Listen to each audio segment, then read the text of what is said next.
You know, it's incredible. The difference between having no chance to ever straighten out and become a good law-abiding citizen and an Ehrliche Yid, or having a real solid chance of return, lies in the hands and hearts of the parents.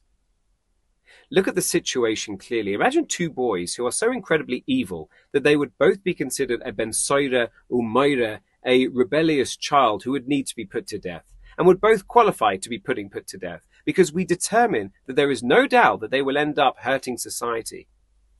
They both got thrown out of yeshiva. They both ended up on the street, stealing, fighting, breaking Shabbos, eating on Yom Kippur, stealing from their parents, stealing cars, doing drugs, selling drugs, etc. They are both completely out of control. One of them is brought by his parents to the court, and they want him to be killed. They want him and themselves to be put out of their misery. After all, they believe that the boy has become rotten to the core and has no chance to become an upstanding, law-abiding citizen, let alone an Ehrliche Yid. And what happens? That boy truly has no chance to become a good person. So indeed, there is no hope for him, no matter how many rehabs or boot camps he is sent to, and you might as well kill him right now in order to protect the rest of society. By being disconnected from his parents, he is disconnected from his illustrious heritage, and therefore he is doomed.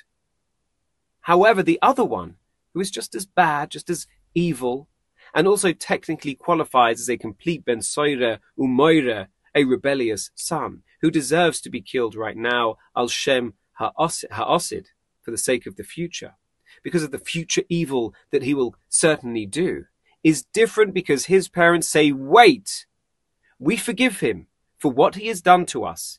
We forgive him for all the pain, for all the embarrassment, for all the agmas nefesh that he has caused us. We are not turning our backs on him. We still believe in him. We want him to be our son and to be a part of our family. That boy lives on. Why? Because now he is no longer doomed. He has a real chance to join the ranks of the many evildoers who completely repented. And he may very well turn his life around and return to be a healthy, moral, functional, happy, and frum individual. If your physically sick child would get down from his hospital bed and start to walk away from his respirator, you would frantically add extension cords to make sure that no matter how far he strays, he will not become disconnected from his life source.